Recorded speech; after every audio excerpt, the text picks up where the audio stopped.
Congratulations, Les. Thank you. Yeah, awesome.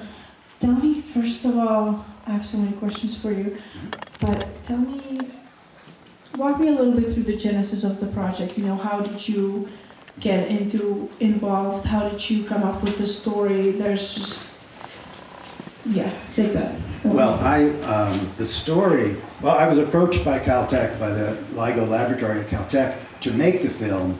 I had, earlier in my career, created the Discover magazine science series at the Disney company, and had made some other science documentaries, and they knew my work, and they invited me to make the film during the summer of 2015, and they said, oh, it's going to take a year or 2 years. And honestly, one of the Nobel Prize winners told me it would take 5 years before they would make the detection. They had just spent 5 years and $200 million upgrading the two detectors, and they were going to turn on the new upgrade in September. And I did a 2-day shoot at Caltech in August of 2015, and then Susan, my wife, who you saw in the background of most of the frames of the picture, and who was the producer of the film, we went to, after my 2-day shoot, I interviewed Kip and I interviewed Barry and Norna Robertson, who you saw, and Dave Reitze. So we went to the Louisiana detector for the launch of Advanced LIGO, and that's why we were there. We went for the launch, and as you saw when we interviewed Gabby Gonzalez, she told us it would be a year and a half, 12 hours before the signal came in. So it came in at 4:50 in the morning. We weren't there, we were at our hotel room in Baton Rouge. But when we walked in that morning to film an 8 o'clock staff meeting, their world had changed. And we were suddenly swept up in this 2-year amazing feat of scientific exploration, and the emotional, the human dynamic of these scientists who really had spent 50 years searching for gravitational waves against, as you saw in the film, by this time it was a pretty sketchy corner of physics, because there had been a number of people who made claims of gravitational waves. Even in 2012, this happened, that turned out to be wrong.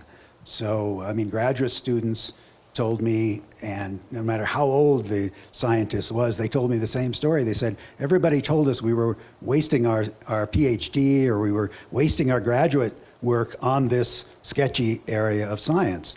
And then suddenly, unexpected, their world had changed. So that's the genesis of it.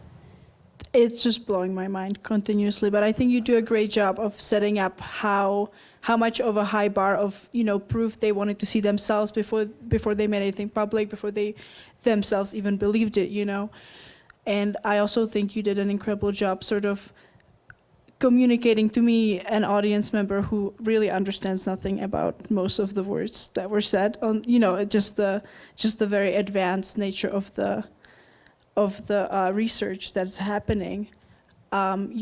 First of all, I understood what was happening, and I also think that part of how you sell really well the emotional impact on these people is the music. I loved your use of David Bowie. How was that? Was that hard to get? How did you come up with it, I guess? Well, it took us. I wanted to use David Bowie because I've always, in all of my science work, I've worked against the kind of pretentious science music that you see so often with films such as this, and I just thought this was David Bowie. This was sexy science. This was, cutting edge science in a way that Bowie, who passed away, as you know, while we were making the film, would have loved this story, and I just saw it. I just wanted this to be it's rock and roll science, and I wanted to reflect that in the music. I used Dr. John, whom I've always liked, for the scenes in Louisiana because I thought that was appropriate, and Philip Glass. The Philip Glass piece which I used was his collaboration with David Bowie, the Hero Symphony, and which I thought, again, worked perfectly, even though Philip Glass is overused in science documentaries, and I've used him in a documentary I made with Carolyn Porco on the Cassini mission. I used a score of Philip Glass, which worked beautifully, but I gave in and used this Glass piece because it was his collaboration with Bowie, so I felt it all fit together. And then I found a Slovakian composer who had taken Space Oddity and made a symphonic score, and so I just thought that was fabulous, and I hope it all worked together. But you mentioned, before we leave this, you mentioned the sort of the search for truth, and I have to say that was very much uppermost in my thoughts as I put the film together, because we live unfortunately at a time where truth is the crucial element certainly in our politics and in our health policy. And this was a raw search for truth, pure raw search for truth. Susan and I were able to, as you could see, to be with really everything that happened during the 4 months that they kept it secret, and really tried to knock it down. The worst thing they could do would to have been to announce it and it not be true. And I wanted to stress that and keep the complexity of that search for truth and hope that it resonated, if only in this scientific era, the scientific milieu, and that it would resonate with people, that the search for truth and scientific truth, this is how it's done, and it's believable, and it's not something you compromise. Incredible point. And I think jumping off of that a little bit, talking about the unfortunate realities that we're living in, one thing we saw in the film, that there was a lot of institutions coming together and collaborating, corroborating each other's research. And, the level of institutional access you had was just incredible. You already mentioned that Caltech actually approached you, so I'm imagining that made everything easier, but if you have any stories on that to share. Well, one thing that, there was a lot I couldn't bring into the film, but one thing that Barry brought to LIGO was, sort of on the model of CERN. Barry's a particle physicist, a well-respected neutrino physicist, and in addition to having built the detectors, and he brought a model from particle physics to bring together. You saw Sheila Rowan from the Glasgow group and Ron Drever earlier from the Glasgow group. There were the two groups in Germany at the Max Planck Institutes in Potsdam and Hanover. There was the Italian detector, which was actually construction on that was started before LIGO. And then in the United States, there was MIT and Caltech and Georgia Tech and the University of Chicago, and they were all working at cross purposes before Barry came in and used this particle physics model to create the LIGO scientific collaboration, which allowed them all to cooperate and receive joint credit is really what was at stake. And that made the difference, because otherwise they had been working in all these different brilliant directions, but none of these separate pieces were going to coalesce to create all of the complexity, whether it's theory or data analysis and the building of the instrumentation. None of that could have come together without this organization that Barry brought to LIGO. So, and it works, and it is a great model for international cooperation. Now there's a detector that's just going online in Japan, and they're going to build one in India, and all of these groups are working together, which is great. And it was wonderful to meet all of these wonderful risk takers. They all risked their careers on gravitational wave science, and we met. Alessandro Bonanno, who you saw several times in the film, has recently won the 2 physics awards that are just under the level of Nobel Prizes. She won them both about 2 months separated, and this is an extraordinary group of people that we had the privilege I will just say part of Susan's responsibilities in working with me and as producer was to find people that I might not, I can't know everybody when we're doing a shoot. And after this, after the Washington Press Club, National Press Club announcement, the first one, we went to the Italian embassy because they were having a party. And I took my crew and we went up there and I sort of set up in a conference room to interview people. And Susan found Alessandra. Susan speaks fluent Italian. Found Alessandra and brought her into the interview. I didn't have a clue who she was. I hadn't had time because it happened so quickly. And so I sat down with Alessandra Bonanno, one of the most accomplished theoretical physicists of LIGO, without having a clue who she was. Now, I'm good at doing interviews. I've done this for a long time. And several pieces of that interview did make it into the film. But sometimes Susan would bring me people who I really hadn't a clue. She also found the young graduate student from Glasgow. And we were at one of the LIGO meetings, and there was a party that night, and she picked out the best dancer and said, no, you've got to interview the best dancer. So I interviewed this kid from Glasgow who was great. He was absolutely great. So I think every science documentary should have an interview with the best dancer at the party. Exactly. Any questions from the audience? Go ahead. Yes, sir. Just to go right to what you just said before we go further, I'm curious about the editing process for this film with hundreds and hundreds of interviews over a timeline period. How daunting that must have been for editing. Well, I edited the film, so I can speak to that.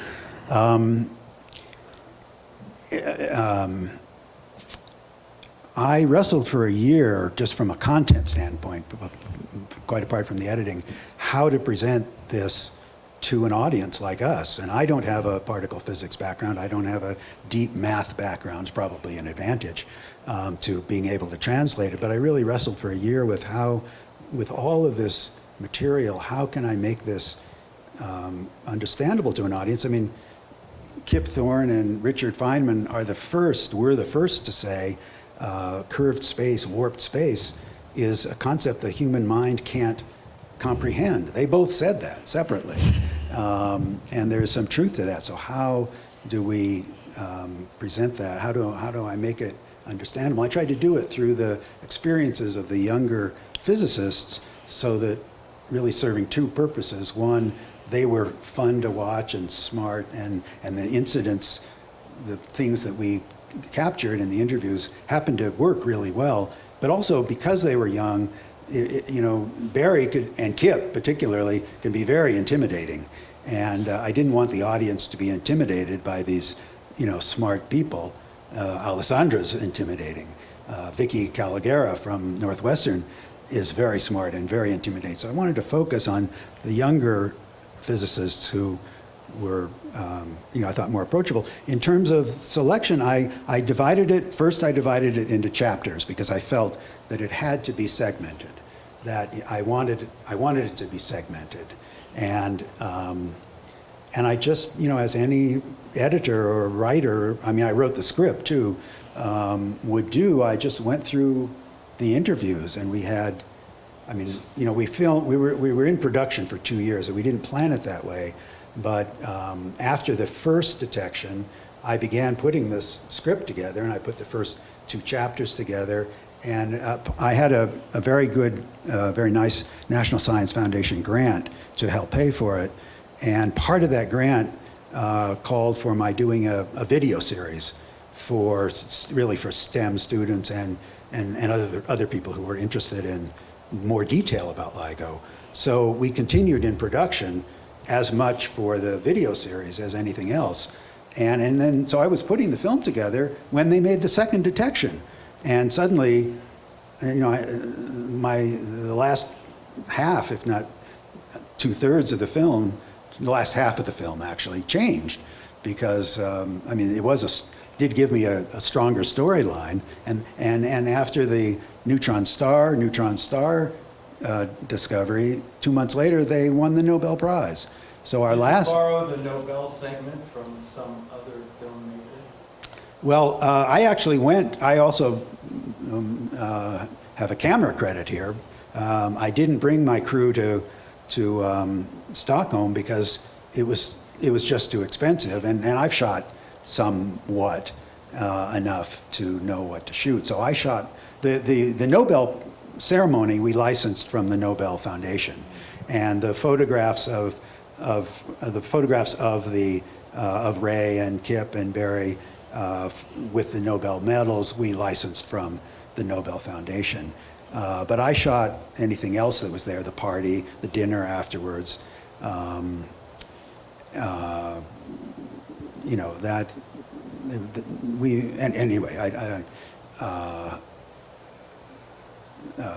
I sort of lost my train of thought, but I was talking about segmenting it into chapters, which I thought was important, and then what were those chapters? And I purposely didn't do a longitudinal story and start with the history of LIGO and work through, because I just thought I wanted to approach it differently, and that really you had to understand, you know, if I could help you understand, one, the concept of warp space, and two, the instrumentation and how did they make the decision, then the rest I hoped would fall into place. I mean, I felt the other thing that was uppermost in my mind is I wanted to keep as much of the complexity as I could, and so I didn't want to dumb it down for any audience. I felt that we witnessed this extraordinary, you know, as I said before, 2-year period of exploration inside this incredibly important discovery, and I wanted to keep the three, you know, main pillars of this, which was the incredibly complex detectors and the mirrors and the lasers and the sensors, and then the data analysis. So this signal comes in, and how do they know what it is? And actually, Kip had made a bet. Kip was the progenitor of the numerical relativity, which is basically taking Einstein's equations and plugging in different masses of objects, of black holes that could collide, and then you know, creating by supercomputer to begin with as many templates as they could, and then by what they describe as the pencil and paper method, so that, as Alessandra said, they had 200 templates that they could match to this squiggle that came in. Otherwise, as Kip said in the documentary, they can't you know, back engineer it. They couldn't. What I was saying is, Kip made a bet that Kip feared that they would make a detection and they would not have the means of understanding what the waveform meant, that they wouldn't get a breakthrough in being able to program a supercomputer to make these various templates. The National Science Foundation had a 10-year grand challenge to solve this problem. And one day, I'll just tell you the story because it's a cute story. One day, one of Kip's graduate students walked into his meeting at Caltech with a little movie that didn't crash. And this was in 2004. And this was the breakthrough after really 12 years of everybody around the world in this field trying to do it. And I tell this story in episode 6 of our series, which is on YouTube. But when I was interviewing Kip about it, he teared up talking about the moment that Franz Pretorius, who's now the head of the gravitational wave program at Princeton, walked in and showed a little movie that didn't crash.